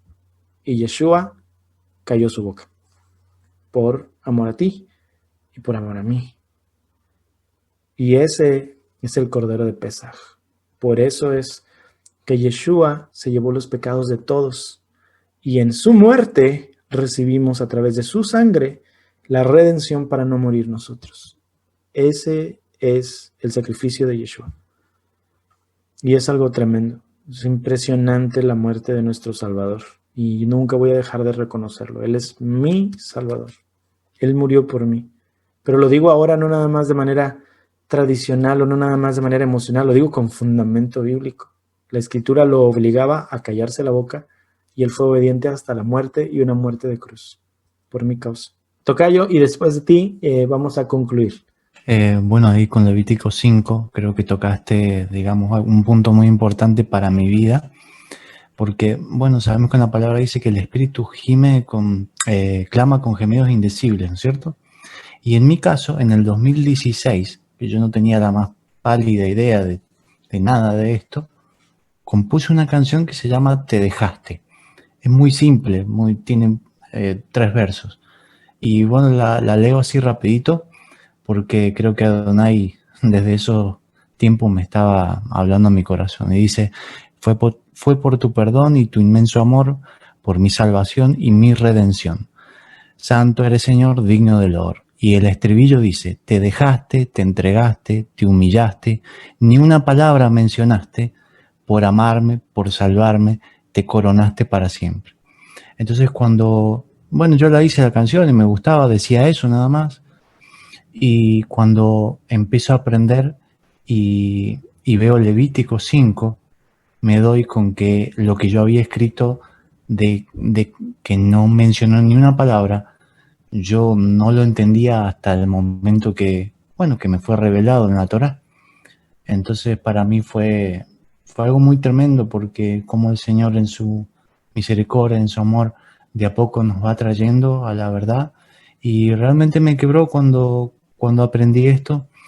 Y bueno, se lo mencionaba a mi hermano es cristiano y él es productor, bueno, es licenciado en música, es una persona que sabe mucho, y le comentaba esto. Y me dice, sí, la verdad que es tremendo. Si viene, bueno, él no guarda Shabbat ni nada de esto de la Torah, pero él entendió que Yeshua estaba cumpliendo legalmente con algo que se pedía en la Torá, o con algo legal de la Torá. Y esto, bueno, para mí fue muy, muy lindo y muy revelador. Es tremenda la misericordia de Adonai para con nosotros, que nos da chispazos de conocer un poquito de él sin saberlo. Y a lo mejor como cristianos pedíamos mucho eso. Cantaba Jesús Adrián Romero, ¿no? Dice, por un destello de tu gloria, por un minuto nada más todo daría. Y hay revelación allí, porque sí, o sea, de repente algo cantaba que estaba correcto, pero el problema es de que clamamos por un toque de él, por un poquito de su presencia. Pero sí, y él decía, bueno, pues tú me pides un poquito, pues te doy un poquito, pero si te enseñara todo, como le dijo a Moisés, ¿no? Si te enseñara toda mi presencia, pues te mueres. Te voy a enseñar un poquito nada más. Pero si Moisés, o sea, Moisés conocía la Torá. Nosotros teníamos, dice la palabra, lo veíamos como espejo, así como de oídas lo habíamos escuchado. Y a mí me pasó cuando conocí el nombre de Yeshua, y el primer canto que el Eterno me regaló fue el canto de Yeshua HaMashiach, y dice, en cierta parte dice, de oídas te escuché, mas hoy mis ojos te miran. Para mí fue, o sea, por fin tuvo sentido eso que dijo Job, porque dije, oh, es verdad, yo creía que te conocía, pero ahora mis ojos te pueden ver. Y entonces yo le canté eso y nos damos cuenta de que para los que somos adoradores a veces cantábamos alabanzas antes, quedaban en el clavo sin saberlo, pero cuando venimos ahora decimos, wow, gracias Adonai porque estuviste conmigo en aquel entonces. Y dice la palabra, los dejo con esto, hermanos, dice la escritura que a la casa de Israel el Eterno, a pesar de lanzarnos a las naciones y a pesar de que la casa de Israel íbamos a asimilarnos y a perder nuestra identidad y nunca sabríamos ni quiénes éramos, Él de todas formas se constituiría a sí mismo un tabernáculo pequeño entre nosotros, para que hubiera entre las que somos ovejas perdidas y ahora encontradas, hubiera cuando somos ovejas perdidas un fuego pequeño, que a lo mejor no supiéramos qué era, pero habría el interés por buscar algo más, y por eso distinguimos a una oveja de uno que no lo es, porque la oveja siempre siente como que tal vez no, la situación y la condición en la cual está, no es todo a lo cual aspirar. Y usted es una oveja si se ha sentido así. Y muchos otros tristemente no son ovejas, porque podemos estar en la misma condición, en la misma iglesia, 5,000 personas, y solo uno sentir ese pequeño fuego, porque solo una era oveja perdida, y las otras eran tropa de animales, gentiles, como dice la escritura. Los gentiles son una tropa de animales, pero los que somos ovejas vivimos entre los gentiles, actuamos como los gentiles y aprendimos el idioma de los gentiles. Por eso hacíamos lo de los gentiles, pero no éramos gentiles. No éramos tropa de animales, estábamos aprendiendo el idioma de los cocodrilos, de los elefantes y de los camellos, pero el idioma de nosotros era el idioma de las ovejas. Y cuando nuestro pastor nos silbó en una frecuencia de ecualización que solo las ovejas podemos distinguir, entonces solo las ovejas escuchamos el silbido del pastor. Y salimos de donde estábamos para seguir a nuestro pastor. Y por eso dice Yeshua, antes de mí, pero mis ovejas no les han hecho caso. Por eso cuando tú escuchabas el mensaje, siendo una oveja en ese lugar, donde sea que estabas y te sentías incómodo, decías, debe haber otra cosa. Pero dentro de ti decías, pero pues ¿dónde la encuentro? Y querías encontrar la solución. Este año 2020, con todo su desastre que ha pasado, ha sido el propósito de Adonai, porque nada se le escapa de las manos, ha sido su propósito para meterte en tu casa y que en tu casa puedas, sin la interrupción de las autoridades religiosas a las cuales tan ciegamente les creíste, sin su interrupción pudieras buscar de Adonai. Y él utilizó las redes sociales, utilizó el internet, utilizó tus recursos para llegar contigo a silbar. Y si eras una oveja, despertaste. Por eso, aunque para muchos este tiempo haya sido como que, ay no, es lo peor del mundo y no quiero saber nada, Adonai a ti te tenía preparado un tabernáculo pequeño para que un día despertaras tú y abrieras tus ojos y vinieras a su fe. Entonces, ¿cómo no estar agradecidos con él por habernos pasado por este tiempo y lo que nos basta más todavía por delante? Porque él nos ha sido para nosotros refugio de generación en generación. Él ha estado con nosotros. Tengo un comentario de mi hermana Carmen. Quiero saludar a todo el grupo porque realmente me edifican cuando hablan. Y quería comentar cómo vivimos nosotros la primera vez que celebramos Pesach, porque la verdad que no teníamos idea cómo hacer, así que no teníamos ni una guía. Usted había estado con nosotros y no habíamos podido preguntarle nada, porque fue todo lo del COVID, ¿se acuerda? Nos aislaron, nos encerraron en la casa, y así que le oramos al Señor para que nos guiara y bueno, tratamos de hacer como estaba escrito. Y la verdad que nosotros sentimos, toda mi familia, mi esposo, a quienes los saludan, ahora no están porque es muy tarde y ellos mañana tienen que trabajar. Pero le quería comentar eso, que sentimos algo muy especial, como usted decía. El Señor nos llevó como en esa noche que nos sintió el pueblo, a pesar de que no teníamos idea cómo hacer, porque íbamos a averiguar en todas partes, pero donde no averiguábamos era propio en la palabra. Y bueno, el Señor nos fue guiando y nuestra hermana Débora nos fue también guiando un poco porque éramos nuevísimos. Eran días que habíamos empezado a seguir las raíces. El Señor hacía casi como 2 años que nos había apartado a hacer cultos familiares, a que le enseñáramos a nuestros hijos, pero la palabra de Génesis, no entendíamos con mi esposo por qué ni nada, solo estábamos obedeciendo a un sentimiento que sentíamos los dos. Pero cuando el Señor nos llamó a raíces fue muy fuerte porque es como dicen los hermanos del grupo, empezamos a ver las cosas, digamos, a conectar la palabra, versito por versito. Y fue de bendición.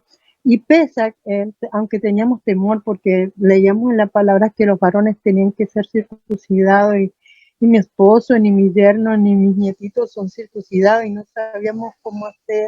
Y bueno, la hermana Rebeca nos dijo, mira hermano, lo importante es que ustedes están circuncidados del corazón. Y no sabían ellos si tomarla o no, porque teníamos temor de ellos, no sabíamos si estábamos haciendo bien. Así que le pedimos al Señor que Él nos guiara, porque era la primera vez. Fue tan especial ese día que el Señor nos visitó muy fuertemente. Es como decían recién los hermanos, hay que pedir mucho a Ruach Code que nos guíe sobre estas cosas, porque la verdad que es todo nuevo, pero al mismo tiempo es como que Dios nos recordase algo en nuestra memoria con la que hemos traído de la eternidad. No lo sé, algo así. Es lo que habíamos sentido y quería comentar esto con ustedes, porque la verdad que siempre nuestros varones aquí, donde nosotros que nos reunimos solamente la familia, yo tengo 2 hijas, Jessica, Mariana, mi hijo Luis, y tengo mi yerno Jonathan, mi yerno Edgardo, y mis nietitos, 5 nietitos, y todos los sábados nos reunimos para hacer esta fiesta semanal. Y bueno, y también hemos tratado de celebrar la fiesta como hemos podido, porque de verdad que aquí nosotros nos quedamos solos, seguramente que hay muchos, pero están escondidos, y no sabíamos cómo seguir, cómo hacer, así que siempre hemos seguido como está escrito en la palabra, y la verdad que usted es una bendición cuando nos dice, sigan la palabra de la Biblia, porque no hay otra cosa, y la verdad que para nosotros cada fiesta que hemos podido celebrar ha sido de mucha bendición, pidiéndole al Señor todas las cosas. Yo le pido disculpas si antes no he podido intervenir, pero es que no sabía cómo funcionaban bien las cosas, que mi hija me explicó, y quería compartir con usted y saludarlo, y siempre agradecerle por haber, aunque fueron esos 3 días, pero para nosotros fue algo muy fuerte, porque yo cuando lo empecé a seguir, había seguido antes Jim Stelling, y cuando un día le dije, Señor, le digo yo, pero estaremos bien lo que estamos haciendo. Y él dice, Señor, guíanos algo. Y cuando leímos que usted venía, para mí fue una sorpresa, porque yo dije, oh Dios, nunca me imaginaba que usted podía venir aquí a la Argentina, a Mendoza, y tan cerca de donde nosotros vivíamos. Pero al mismo tiempo, cuando sucedió todo del COVID, me quedé muy perpleja, porque dije, Señor, ¿por qué te lo llevas? No le pudimos preguntar nada, no lo pudimos conocer más, pero bueno, el Señor tiene unos planes, creo que extraordinarios. Yo veo todos sus videos, lo he visto tantas veces porque tengo la necesidad de hablar y de contarle a los demás, aunque es muy difícil. Acá la iglesia donde nosotros nos congregaban prácticamente no es que no nos han dejado de saludar, pero creen que estamos en algo muy raro. Entonces, pero para nosotros ha sido un cambio total, hermano. Yo les quiero contar esto así rápidamente, de que nuestra vida cambió. El Señor nos ha bendecido de una manera muy fuerte en este año, a todos. Nos ha sorprendido de manera extraordinaria. Yo siempre le digo a mis hijos que traten de intervenir, Jessica siempre lo sigue, y le digo, intervengan, porque Dios está haciendo cosas muy fuertes desde que dejamos el cristianismo, y bueno, y seguimos orando por todos nuestros hermanos y familiares, porque yo hemos quedado solos, mi hermana no quiere saber nada conmigo, y cuantos otros, porque bueno, piensa que estamos re locos, pero bendita esta locura que Dios nos ha bendecido. Así que quiero saludarlo a usted, a su esposa, a su hijita, y a todo el grupo, que es precioso, porque aprendo muchísimo. Así que le agradezco mucho, hermano Elius, que Dios los bendiga, y shalom a todo el grupo. Me da mucho gusto, hermana Carmen, que nos haya hablado, de verdad, es algo hermoso lo que dijo, nos llena nuestro corazón, y yo sé que Adonai, él está despertando a su pueblo, y aunque a veces al principio nos sentimos, como usted decía, y pues ¿para dónde le damos? Él nos va aclarando el panorama, y es bonito, porque cuando pasa el siguiente año y volvemos al proceso, decimos, mira cuánto he crecido, porque el año pasado cómo andaba batallando, pero ahora es más sencillo, y así sucesivamente. A todos nos pasa. De verdad, hermanos, les apreciamos mucho. Permítame orar por usted para concluir. Te damos gracias, Padre, que eres tan precioso, tan hermoso, tan precioso, que tu palabra es viva y es real y es más cortante que una espada de doble filo. Te doy gracias porque el simbolismo tremendo de lo que hiciste cuando sacaste tu pueblo de Israel de la tierra de Egipto lo has usado por las edades a lo largo de los siglos hasta el día de hoy, y lo seguirás usando para mostrarnos cuando nosotros estábamos viviendo en esclavitud. Tú viniste a libertarnos por tu sangre preciosa para venir a tener una vida eterna y vivir en un desierto que no es una tragedia, más bien es un campo de preparación para el día en el cual nos lleves a tu tierra prometida. Te damos gracias por habernos libertado y sacado de la condenación de Egipto, por haber comprado nuestra vida por sangre, aunque nosotros creíamos que estábamos en libertad, pero vimos ahora a través de tu palabra que éramos los más esclavos del mundo. Gracias por habernos amado tanto que derramaste tu sangre por nosotros. Te doy gracias, Padre, por esta noche haber hablado a nuestros corazones. Te doy gracias por los hermanos que han compartido una palabra que pusiste en ellos. Te doy gracias por el testimonio de los que han hablado, lo que tú pusiste en sus corazones, de lo que has hecho en sus vidas. Te doy gracias por cada uno de ellos, y que el propósito que estableciste para esta noche, para cada uno de nosotros, también se lleve a cabo. Toda la gloria es tuya, la alabanza es tuya, el honor te pertenece. Te damos gracias por cada hermano y hermana que se ha conectado, y cada hermano y hermana que mirará esta sesión en YouTube también, que sean ministrados y edificados como lo hemos sido nosotros. La gloria es para ti, siempre, en todo momento, en el nombre de Yeshua HaMashiach.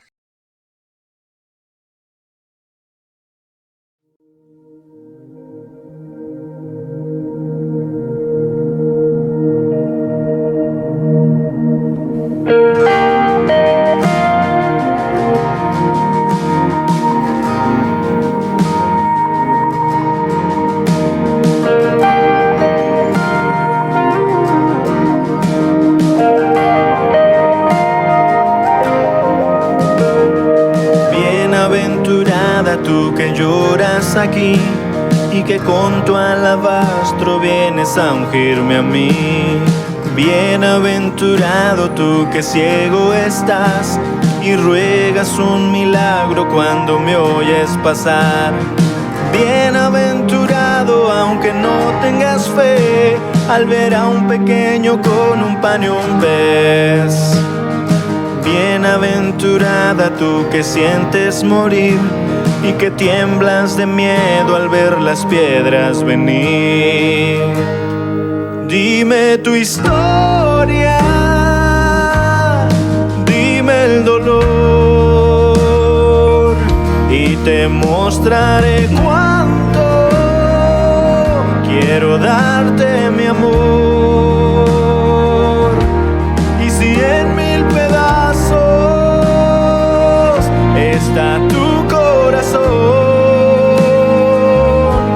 déjame ensamblarlo, yo soy salvación.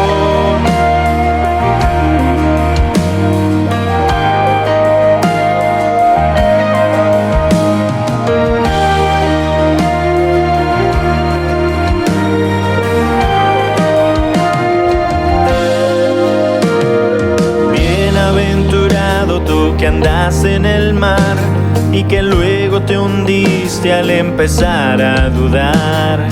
Bienaventurado aunque leproso estés y te sientes tan solo porque nadie es cortés. Bienaventurada pobre viuda en dolor, que le das tus 2 monedas al Creador. Bienaventurado aunque seas un traidor, que con un beso entregas al que es tu Salvador. Dime tu historia, dime el dolor, y te mostraré cuánto quiero darte mi amor. Y si en 1000 pedazos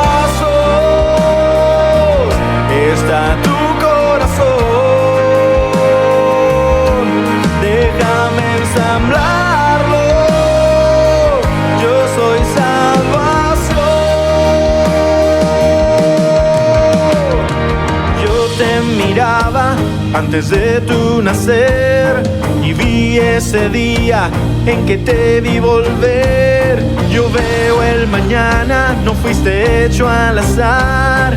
Fue con mi aliento que te hice respirar. Miro tu historia y me veo a mí siempre a tu lado, cantando sobre ti. Tú ves tus penas, tú ves tu sufrir. Yo veo mi razón de venir.